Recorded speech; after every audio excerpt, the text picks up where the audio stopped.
Nós já falamos algumas vezes que muitas das doenças começam pelo intestino. Falamos uma vez também que o intestino é o segundo cérebro. E se a gente esticasse o intestino, ele seria do tamanho de uma quadra de tênis. E que a flora bacteriana, o número de células da flora bacteriana é maior do que a do corpo inteiro. Então não é à toa, né, que existem tantas células lá no intestino. Elas são responsáveis talvez pela função mais importante do nosso corpo, que é a absorção. Então, para que você se interesse bem pelo assunto, eu vou te fazer uma afirmação. Toda doença autoimune, doença inflamatória, começa no intestino. Todas. Esclerose múltipla, doenças degenerativas cerebrais, problemas da tireoide, doenças autoimunes da tireoide que são tão frequentes. E você vai entender agora o porquê que elas são frequentes. O intestino, ele tem as microvilosidades, né, que fazem aumentar a superfície de contato dele, que é o que eu acabei de falar, que ele é do tamanho de uma quadra de tênis. E isso é protegido com uma mucosa e pela flora bacteriana, né, pelos probióticos. Quando o glúten ele cai no intestino, isso é para todas as pessoas, ele gera uma dificuldade em se quebrar aquilo e transformar aquela molécula tão grande em uma molécula menor, porque o corpo só aceita lá na corrente sanguínea moléculas pequenas que não geram reações contra essas moléculas, elas são reconhecidas pelo corpo. Bom, e como o intestino ele tem essa dificuldade em digerir a molécula do glúten em todo mundo, ele vai sendo lesionado, toda vez a mucosa vai se perdendo e existem algumas pontes, vamos chamar assim, elas chamam gap junctions, que são aberturas que abrem e fecham, permitindo ou não a passagem de alguns elementos. E essas gap junctions, elas acabam ficando abertas quando não deveriam e permitindo a passagem de moléculas grandes ou moléculas não aceitas para dentro da sua corrente sanguínea. Quando isso acontece, o seu corpo reage àquilo, porque aquilo são ETs para o seu organismo, né? São extraterrestres, o corpo não conhece aquilo. E como é que ele reage contra aquilo? Atacando aquilo, e atacando através do quê? De anticorpos. Anticorpos. Então olha só, não era para passar a molécula, agora você tem anticorpos. E anticorpos, se você não sabe, eles são permanentes, eles vão ficar lá dentro do seu corpo esperando uma molécula daquela entrar de novo para atacar ela. Ele fica lá, guardadinho. Então agora você concorda comigo que além de não passarem aquelas moléculas para a corrente sanguínea, não eram para ter passado, também não era para você ter anticorpo contra aquilo. Não era para isso existir, mas agora você tem. E esse anticorpo, toda vez que passar pela barreira aquela proteína maior que não era para ter passado, ele vai lá e vai atacar ela. Só que tem outro probleminha. Aquela proteína ou alguns aminoácidos daquela proteína podem ser muito parecidos com proteínas do seu próprio organismo ou aminoácidos do seu próprio organismo. E aí em algum momento o corpo pode atacar uma parte sua que não é um ET, achando que é um ET. Exemplifiquemos para ficar melhor. A molécula da sua tireoide é parecida com a molécula daquela proteína ao qual agora você tem um anticorpo. E aí aquele anticorpo um dia resolve atacar a sua tireoide porque ele acha que aquilo é um ET, ele confunde e vai lá e ataca a sua tireoide, destruindo sua tireoide e gerando um problema de tireoide que não é genético, não era genético, mas agora você tem um problema de tireoide. E aí faremos um parênteses. As pessoas gostam de colocar a culpa na genética, né? Então fica fácil, é a famosa muleta. Só que hoje sabe-se que a genética não manda bosta nenhuma. O que manda é um negócio que chama epigenética, que são os fatores ambientais. E isso vale para tudo na vida, que eu já vou explicar sobre câncer. Sabe desde quando a gente sabe que quem manda é epigenética? Desde aquele projeto que você escutou falar lá, que chama Projeto Genoma. Quando se descobriu, por exemplo, que o arroz tem quase o dobro de genes do ser humano. Se genética mandasse alguma coisa, até pro arroz a gente ia perder, entendeu? O arroz ia ter uma carga genética maior que a gente, ia ter uma sobrevida, uma inteligência maior do que a nossa. Então olha só, para exemplificar, uma vez você já deve ter escutado na vida que o nosso corpo ele produz células mutantes todos os dias, que aparecem células mutantes. O que determina se essas células vão crescer ou não, ou seja, se elas vão se transformar num tumor ou não, é o meio onde elas estão inseridas. Se o meio é propício àquela célula crescer, ou se o meio é propício a um ser humano crescer. Faremos uma analogia. Se a gente pegar um peixe de água doce e jogar no mar, ou se a gente pegar um peixe de água salgada e jogar na água doce, esse peixe não vai sobreviver. Por quê? Porque o meio é que determina se ele vai sobreviver ou não. E assim é para tudo. O que determina se aquela célula mutante vai sobreviver e crescer e virar um tumor é o meio onde ela está, que é o meio sanguíneo, o seu corpo. E para ela crescer, ela tem que ser um meio ácido e inflamatório, que é o grande problema de saúde que eu venho falando aqui desde quando eu trabalho com essa área. Então nós acabamos de falar que glúten gera um processo inflamatório dentro do corpo, porque o seu corpo se prepara para atacar aquelas moléculas. Então olha só como o círculo vai fechando, como as coisas se interrelacionam. Você come um negócio que destrói a sua flora bacteriana, que destrói a sua proteção de entrada de moléculas para dentro do organismo. Começam a entrar moléculas que não faziam parte do contexto, que não faziam parte do seu organismo, que ele entende como ETs, e ele ataca aqueles ETs e começa a gerar um processo autoimune e um processo inflamatório. Ele vai deixando seu organismo preparado para a inflamação, que é um meio propício para se gerar um câncer, para crescer um câncer, para crescer uma célula mutante que já existe, que você produz ela todo dia, mas que não era para ela crescer, mas agora ela tem um meio certo para crescer. Mas voltando para o glúten, então você acaba de destruir a sua flora e começam a entrar proteínas que não eram para entrar, moléculas grandes, e o corpo vai reagindo com anticorpos. E esses anticorpos, um pode atacar lá a tireoide, mas outros podem atacar, por exemplo, a junta, a molécula da cartilagem, que parece que aquela proteína, que é uma proteína, e aí começa a ter artrite, né? E aí você pode ter um problema como psoríase. Então vou afirmar mais uma vez, toda doença autoimune ela começa no intestino, ela começa com essa reação cruzada. E muito provavelmente um dos grandes causadores é o glúten. E tem mais. E as doenças degenerativas cerebrais, como Alzheimer, como Parkinson, né? Você já parou para pensar que aquelas moléculas lá da glia, lá da sua bainha de mielina, lá dos neurônios, elas podem ser moléculas parecidas com moléculas que você ingeriu e que não eram para estar dentro do seu corpo. Elas podem ser atacadas por processos inflamatórios que não eram para estar ocorrendo, que assim como o meio ácido inflamatório é propício à célula cancerígena mutante crescer, que aquele meio pode ser inadequado para o crescimento de uma célula cerebral. Então ela não consegue sobreviver naquele meio, ou não consegue se manter, se reproduzir, se multiplicar, e aí as células vão morrendo, as células vão acabando. E isso é um processo degenerativo, um processo crônico, um processo que vai acontecendo aos poucos. Você vai perdendo suas células e você vai perdendo as suas capacidades, talvez mentais, talvez motoras. Então, aquela frase, tudo começa pelo intestino, que é uma frase chinesa e que vem lá de milhares de anos. Vamos melhorar um pouco. A frase diz assim, toda doença começa pelo intestino e acaba no intestino. Mas tudo pode estar começando realmente lá no intestino, e agora as coisas fazem mais sentido. Mas voltemos para o glúten. O que contém glúten, Dr. Rodolfo? Tudo, né? Farinha, grande problema de saúde, farinha, cereais, trigo, cevada, pão, massa. E aí entram aquelas perguntas do tipo: Doutor Rodolfo, mas aí eu posso comer um pouco, às vezes?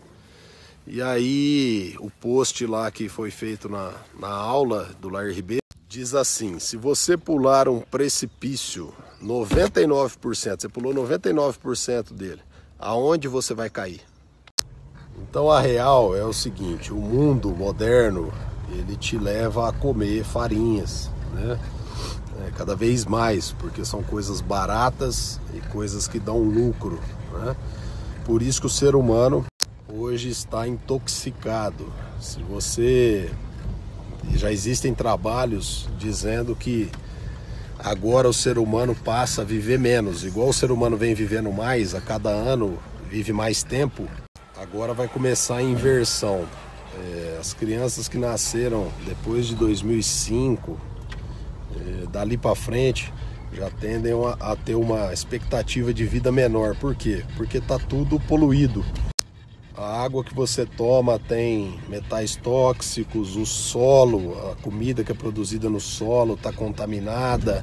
O ser humano já nasce com um monte de substâncias que não fazem parte do organismo dele, presentes já no cordão umbilical. Já tem trabalho pegando o cordão umbilical e descobrindo que lá tem 100 toxinas diferentes que não deveriam estar ali, que não fazem parte do ser humano, mas que já estão presentes antes do nascimento.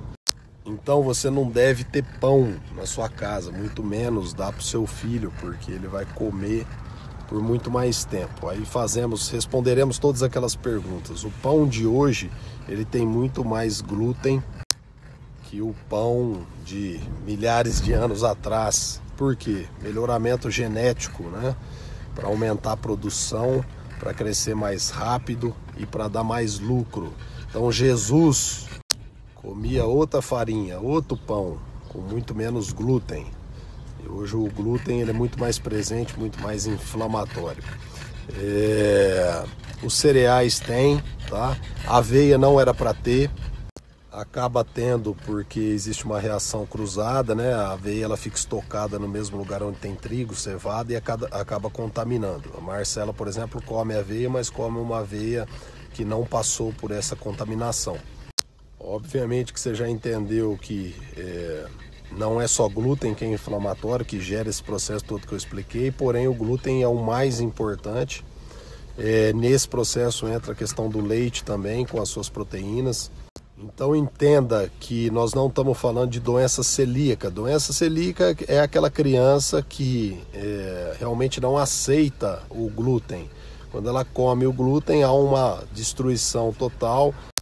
E essa sim é genética, e aí tem-se diarreia, vômito, não consegue absorver nada, até se tirar por completo o glúten. Talvez seja um sinal divino que Deus pôs a mão e falou: não come essa bosta não.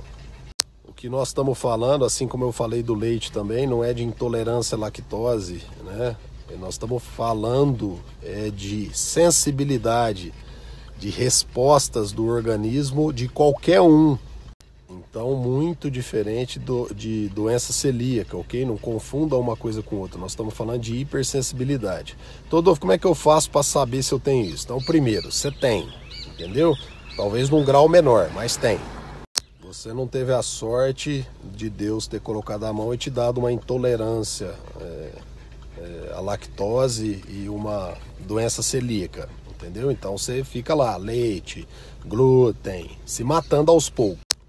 Existem exames de sangue que você vê se você tem a presença desses anticorpos, antigliadina, antiendomísio, são 3 lá, o outro não me recordo. Mas existem testes mais baratos e mais rápidos. Lá na clínica a gente tem um exame que chama Food Detective, que é um exame rápido e que dá 59 tipos de alimento aos quais você pode ter sensibilidades, alergias ou intolerâncias. Um exame rápido, fácil de fazer e eterno, tá? Uma vez que você tem aquela sensibilidade, é pro resto da vida. Quem tiver interesse em saber sobre o exame Food Detective, conversa com a Michela, que é a nutricionista lá da clínica, é a responsável por quem faz o exame. E ajuda bem porque você já vai ficar sabendo. E a partir dali, você já tendo o conhecimento que realmente aquilo acontece dentro do seu corpo, você já evita e já não faz uso daquilo. Então o glúten ele não deve estar presente em casa, pensando principalmente nos filhos, né, que começam a comer muito cedo hoje, farinhas com alta dosagem de glúten. Hoje a presença de glúten é 400% maior do que há centenas de anos, milhares de anos atrás. E agora iremos para o auge, momento auge. Tinha que ter até um fundo musical. O pão integral tem maior concentração de glúten. Vamos de novo. O pão integral, a massa integral, a farinha integral, ela tem maior concentração de glúten do que o normal. Porque o processo de manipulação é diferente, o processo de concentração é diferente e o glúten torna aquilo mais barato, né? Ele entra como um componente importante para baratear aquilo.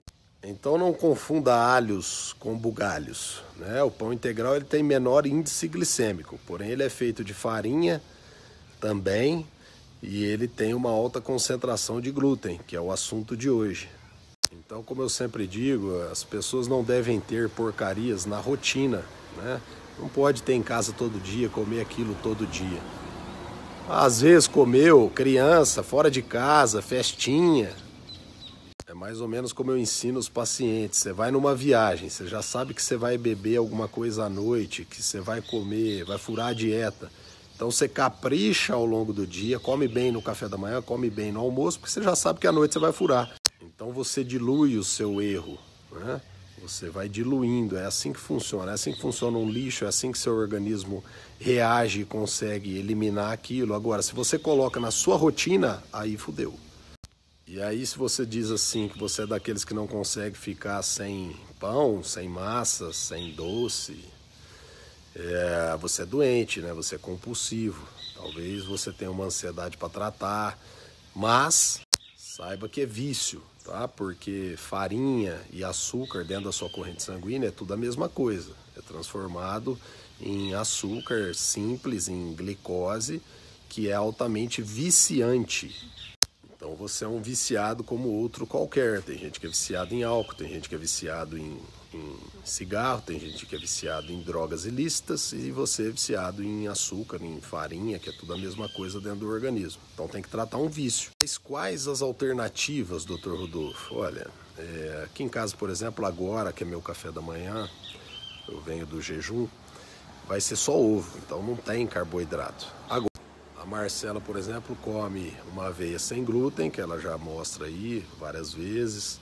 Carboidratos bons, mandioca, batata doce, aipim, batata salsa, arroz integral, que não tem glúten, né? A tapioca também não. A tapioca tem um índice glicêmico alto, mas aí depende de cada objetivo de cada um, né? Se você quer tirar o glúten, você consegue tirar ele e substituir, por exemplo, pela tapioca. Hoje, gente, o que eu assisto ali nas aulas e que eu estudo, tem coisa que não dá nem para falar aqui porque você nem acredita, mas doenças infantis, espectro autista, o menino faz todos os exames genéticos, passa com os maiores especialistas em genética no país, porém, médico não entende de nutrição, né? E a gente é o que a gente come, como já diria. Então, em momento algum, o médico vai lá e pensa que pode ser um problema alimentar. Por exemplo, minha mãe teve enxaqueca a vida inteira. Por quê? Porque tomava leite, porque comia glúten, mas não sabia que o que poderia estar gerando aquela enxaqueca era justamente uma inflamação advinda de uma reação cruzada, por exemplo, do glúten. Quando eu comecei a trabalhar com isso há 10 anos atrás, a gente tirou o leite, quase que 100%, e reduzimos ao glúten ao mínimo, comendo às vezes. E aí nunca mais teve que ficar tomando Sumax toda hora. Então a verdade é que a gente às vezes não sabe por que a gente tem problemas, mas enxaqueca não é normal, né? Nada é normal, nada que seja patológico, é normal, você pode se aceitar, é da minha genética e ponto. Então você já aprendeu que genética é bosta nenhuma, você perde até pro arroz na genética. Então, foca na alimentação, que a gente é o que a gente come. Então, 2 frases, a gente é o que a gente come. E você tem 2 escolhas na vida. Uma, ou cuida da sua saúde agora e arruma tempo para isso, ou você vai ter que arrumar muito mais tempo e muito mais dinheiro para cuidar da sua doença depois. E só para você entender bem isso é o que acontece no mundo, principalmente aqui no Brasil, que é essa farra do boi, né? Mas agora acabou, né? O gasto com saúde pública é cerca de 85% gastos nos últimos 2 anos de vida das pessoas. Ou seja, depois que você já tem o processo patológico, já está doente, aí você vai gastar muito dinheiro com isso e tempo até morrer. E provavelmente sem qualidade de vida nenhuma, né? Então você vai ficar lá lutando 2 anos, gastando dinheiro, gastando seu tempo todo com aquilo, sem qualidade de vida nenhuma, até morrer. Aí, galera que acorda cedo já me gritou aqui, Todolfo, mas e aí, como é que trata esse trem aí? Então vamos lá, primeira coisa, tira, né? Mas a sua mucosa já está lesionada. Então você tem que fazer todo um trabalho de recuperação da mucosa e de proteção daquelas gap junctions, para elas ficarem fechadas e só abrirem para realmente o que interessa, o que deve passar, né? Então aí entram os prebióticos, entra a glutamina, entra probióticos, mas o mais importante, além de você tirar o agente agressor, é você mudar completamente sua alimentação, seus hábitos, né? E passar a se alimentar de alimentos que fazem bem para o seu intestino, que é onde as coisas começam. Então vão me lembrando aí que eu quero finalizar esse negócio de glúten. Então me lembra de tudo aí, que eu já respondo tudo e a gente acaba logo o assunto. Obrigado a todos, excelente final de semana pra gente, feriado. Fiquem com Deus, Nossa Senhora da Aparecida. Amém.